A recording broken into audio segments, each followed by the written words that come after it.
So umayong udto diha mga idol no. Nana po'y naging istorya po sa kuha mga idol. Nana po'y nag-ingon sa kuha mga idol nga.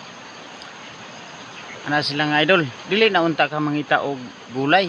Dili na unta ka maningkamot. Kay giingon nila ang vlogger daw, kwartahan naman daw. Ana ko mga idol, kamag yun mga idol. Ang pagtanaw ninyo ang vlogger, ana sila nga na nagi kwartahan nagid kayo na. Milyonaryo nagyud ng vlogger. Ga-vlog mi mga idol, nagapait mi. Oh, halos bugas namo nagkinilim mo sa mo ang panimalay. Makapalit mi pagkahapon gikan namo mo trabaho 2 ka kilo pangbalon sa among mga anak. Pagkaugma nga mo eskwela. Murag yun na ang ma-afford. Oh. Unya mo ingon mo kamo mga vlogger.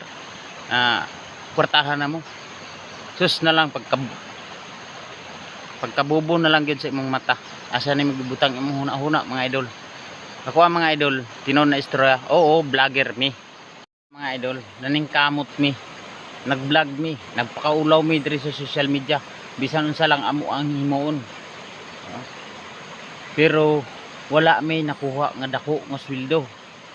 Hinaot ko diha kung ikaw karondol nga nakatan-aw ka ani mga video nako, no? Naningkamot mi in taon. Kay malay nimo kung swerte sa tao ngayahan na gyud nga swerte nga matagaan mi sa social media nga ingon ana matabangan pod mi di sa social media tungod sa among pag-vlog. Wala man mi naulaw, di parehas man sa iban nga bisan di mo vlog maulawon gyapon. Sa mo nagpakabaga man mignaong, oh baga kay akong naong nagpakabaga mignaong sa social media sa pag-vlog, no? Bisan sa among himuon, bisan asa mi adto amo ang videohon, bisan na amis kadaghanan sa tao, dili mi maulaw mga idol sa pag vlog, no? Kaya mo adiha naningkamot pud mi. Kamo pud naningkamot mo bisan karon naningkamot mo adlaw-adlaw naningkamot mo kung asa mo trabaho, asa mo mangita og kwarta aron ika suporta ninyo sa inyong pamilya. Nguna nang amo ang mga idol. Kining pag-vlog namo idol, di ubanan namo ni sa pagpaningkamot namo sa pagtrabaho nga adlaw-adlaw. Ug kaning pag-vlog pod uban ra pod ni sa mong pag-vlog pod nga ningkamot pod mi nag-vlog nga adlaw-adlaw nga maka-upload mig video kara adlaw.